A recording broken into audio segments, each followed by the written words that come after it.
नमस्कार दोस्तों, आप देख रहे हैं चैनल RK105 और आज का अपना टॉपिक है बहुलक। देखिए, किसी समंक श्रेणी में जिस पद मूल्य की आवर्ती या बारंबारता सबसे अधिक होती है बहुलक कहलाता है। ऐसी कोई भी संख्याएं जिनके अंदर बार बार उनकी पुनरावृत्ति यानी बार बार आवर्ती हो, एक ही संख्या को कई बार दोहराया गया हो, तो जिस संख्या की बहुत ज़्यादा बार आवर्ती होती है यानी कि सबसे अधिक आवर्ती होती है, वो उस श्रृंखला की बहुलक कहलाती है। ये है व्यक्तिगत श्रेणी। आइए सबसे पहले व्यक्तिगत श्रेणी को हल करते हैं। उदाहरण: आयु, एक कक्षा के 15 विद्यार्थियों की आयु के आंकड़ों में बहुलक ज्ञात करो। ये 15 विद्यार्थी दिए गए हैं, इनमें अपने को बहुलक ज्ञात करना है कि कौन सी संख्या बहुलक है। इन संख्याओं को अपने या तो आरोही क्रम में लगाएंगे या अवरोही क्रम में लगाएंगे, यानी कि व्यवस्थित कर लेंगे। पुनरावर्ती सहित इसे अपने लगाते हैं आरोही या अवरोही में, तो अपने लगाते हैं आरोही क्रम में, यानी कि छोटे से बढ़ते क्रम में। सबसे पहले हम सबसे छोटी संख्या का चुनाव करेंगे, वो है 2। यहाँ लिख दी, एक ही बार दोहराया गया है दोबारा में। इसके बाद में है 3, यहाँ लिख दी। इसके बाद देखा 3 और कहीं यहाँ भी मिल गया, तो ये 3, इसका आगे नहीं है। इसके बाद में 4, फिर दोबारा 4, 3 बार 4 की और 4 बार 4 की पुनरावृत्ति होती है। यहाँ पे 4 4 4 बार लिखा जाएगा। फिर इसके बाद में 5, ये फिर 5 और फिर 5, लगातार 3 बार लिखा जाएगा। इसके बाद में 5 के बाद में 6 है और सिर्फ एक ही बार है, तो यहाँ लिखा जाएगा। फिर इसके बाद में 8 सिर्फ एक बार है, लिखा जाएगा एक बार। फिर 9 2 बार है, लिखा जाएगा। फिर उसके बाद में 10, तो ये एक ही बार है। आइए अब देखते हैं। निरीक्षण विधि के द्वारा जब हम इसे बहुलक ज्ञात करते हैं तो इसमें साफ साफ दिखाई दे रहा है कि सबसे ज़्यादा पुनरावृत्ति किस संख्या की हुई है, वो है 4। तो विद्यार्थियों की 4 जो आयु वर्ग के विद्यार्थी हैं, वो 4 विद्यार्थी इसमें पाए गए हैं, जो कि सर्वाधिक है। तो इस कक्षा में 4 आयु के विद्यार्थियों की संख्या सर्वाधिक अर्थात 4 है, अतः हमारा बहुलक भी 4 होगा। Thank you. इसके बाद में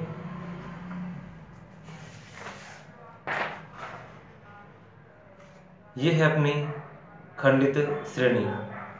खंडित श्रेणी के अंदर बहुलक ज्ञात करना है। तो देखिए क्वेश्चन को, उदाहरण दिया गया, किसी सर्वेक्षण में प्राप्त निम्न आंकड़ों के आधार पर समूहन विधि के अनुसार बहुलक ज्ञात करो।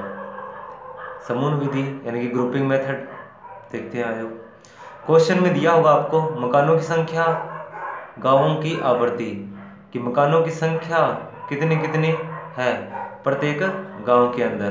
तो यहाँ पर बड़ा एरिया का जब सर्वे किया गया तो उसमें गांवों की संख्या काफ़ी थी, जिसमें से 8 गांव ऐसे थे जिनमें 40 मकान थे, 35 गांव ऐसे थे जिनमें 50-50 मकान थे, 15 गांव ऐसे थे जिनमें 60 मकान थे, ऐसे ही आगे। ठीक है। अब इसके लिए जब अपने समूहन विधि के द्वारा इसका प्रयोग करते हैं, यानी कि समूहन विधि के द्वारा जब हम बहुलक निकालने का प्रयास करते हैं, तो इसे हमें क्या है 9 सारणियों में विभाजित करना पड़ता है। आप इसकी 9 जो है सारणियाँ बनाओगे, 9 श्रेणियाँ तैयार करोगे। इसमें सबसे पहले महत्वपूर्ण रहेगी तो वो है हमारे लिए आवर्तियाँ और आवर्ती। अब आवर्तियों को ध्यान में रखकर हम पहले 2-2 के जोड़े बनाएंगे इस बॉक्स के अंदर। तो 8 और 35, 8 + 35 कितने हुए 43। फिर इसके बाद में 15 + 10 25। इसके बाद में 30 + 25 ये हो गया अपने 55। इसके बाद में 20 + 5 ये हुए हैं अपने 25। एक इसका जोड़ा बनेगा नहीं तो छोड़िए इसे। पहली एक छोड़कर 2-2 के जोड़े अब बनाएंगे दूसरी श्रेणी में। इसमें देखिए एक छोड़कर दो दो के जोड़े बनाए जाते हैं। तो 35, 15 और 35 और 15 ये है 35 और 15 50। इसके बाद में ये जो 10 और 30 ये हो गए 40। फिर 25 और 20 45। उसके बाद में 5 और 12 17। इसके बाद में 3 3 के जोड़े बनेंगे लगातार, किसी प्रकार की कोई संख्या नहीं छोड़नी है। तो ये 3, तो इसके योग करेंगे तो ये आएगा 58। इसके बाद में इस 3 का योग अपने करेंगे तो ये आएगा 65। इसके बाद में इन तीनों का योग करेंगे तो ये आएगा 37। फिर पहली एक को छोड़कर 3 3 के जोड़े, तो पहली एक अपने यहाँ से छोड़ देते हैं और ये 3 3 के जोड़े, ये अपना हो गया। इन तीनों को जोड़ेंगे तो 60। फिर इसके बाद में यहाँ से शुरू किया और यहाँ तक, ये अपना टोटल आ गया इसमें 75। फिर इसके बाद में 3 का जोड़ा बनता नहीं है तो छोड़िए। फिर पहली 2 को छोड़कर 3 3 के योग, अब इसको पहले 1 2 को छोड़ दिया, इसके बाद में इस 3 का योग कर दिया, इसे जो टोटल आया अपना वो था 55। फिर इसके बाद में इन तीनों का योग किया तो टोटल आया 50।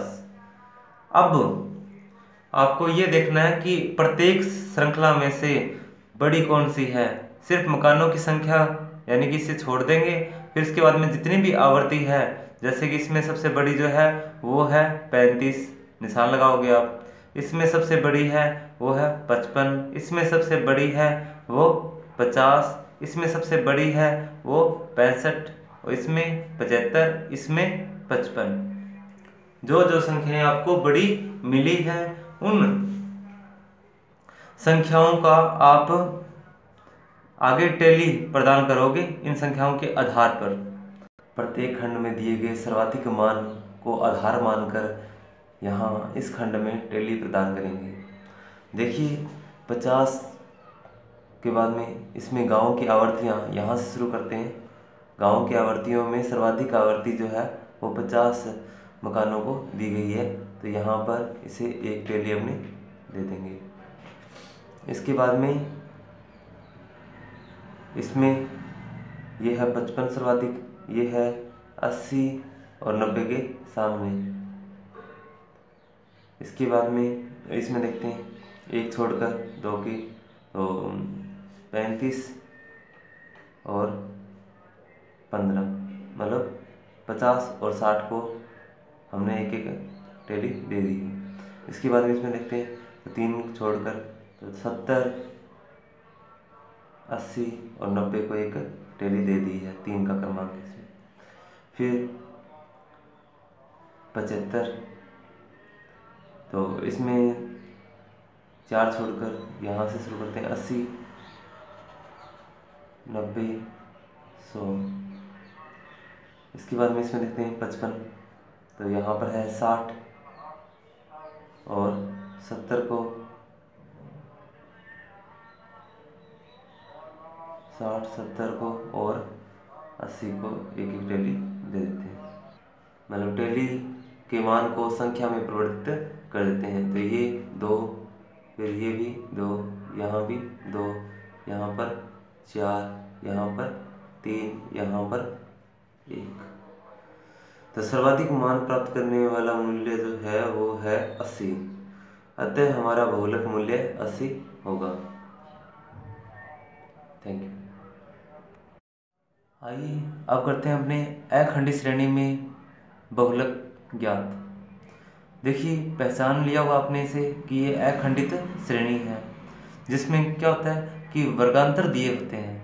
2 समंक मालाएं हैं जिनमें से एक क्या है वर्गांतर के रूप में होती है, तो ये अखंडित श्रेणी कहलाती है।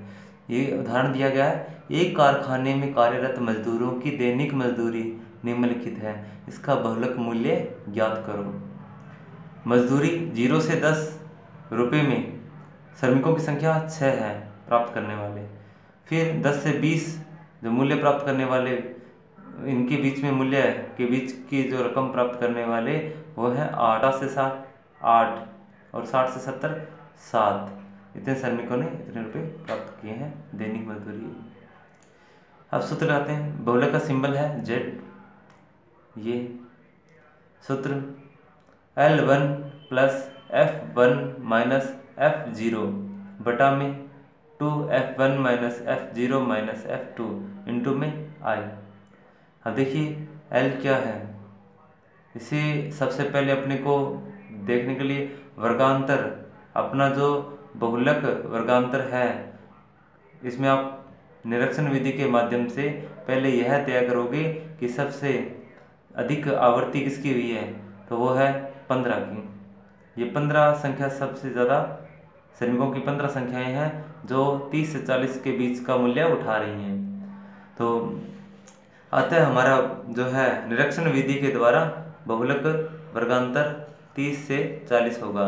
इस वर्गांतर को हम, ठीक है, तो ये वर्गांतर में L क्या है, L1 क्या है, ये लोअर लिमिट निचली सीमा जो है वो L1 कहलाती है, ये L2 कहलाती है, ऊपरी सीमा L2 कहलाती है। तो L1 चाहिए तो ये है अपना 30, प्लस का निशान यहाँ आ गया। F1 क्या है, F1 है इसी वर्गांतर के सामने की श्रमिकों की संख्या, ये अपना क्या है, F1 है। इसके बाद में माइनस का निशान। F0 क्या है, इस F1 के ऊपर की संख्या हमें F0 मिलती है, बटा में 2 लिख दिया, इंटू में F1 क्या है 15 लिख दिया, माइनस F0 क्या है 10, माइनस F2 क्या है, ये है 12, इससे नीचे की संख्या जो है 12 है, इंटू में 10, यानी कि इंटरवल कितना है 10। तो इंटरवल कैसे मिलता है अपने को, किसी भी वर्गांतर की ऊपरी सीमा में से लोअर निचली सीमा जो है हम घटा लेंगे तो ये हमें इंटरवल मिल जाएगा। जैसे कि 30 में से 20 10, 40 में से 30 10 मिले, 50 में से 40 10 मिले, तो ये रेखा अंतराल हमें 10 मिल गया है। अब देखिए इसे आगे सोल्व करते हैं। 30 प्लस 15 माइनस 10 5 आ गया, 2 इंटू 15 30 आ गया, माइनस का निशान यहाँ आ गया और ये माइनस माइनस जो है प्लस होकर यहाँ 22 आ गए हैं, इंटू में 10, ये है 30 प्लस 5 इंटू 10 50 बटा में 8 कैसे आया, 30 माइनस 22 8 आया। अब इसे लघुत्तम लेकर 8 से गुना किया 30 को तो 240 आया, प्लस का निशान 8 को लघुत्तम ही जो है 8 से 8 गया तो 1 रहा और 50 संख्या यहाँ पर आ गई। अब 240 प्लस 50 290 बटा में 8, इसी जब हम आपस में काटते हैं तो बहुलक हमें प्राप्त होगा 36.25 रुपये। अतः हमारा बहुलक इसी के मध्य में शामिल है।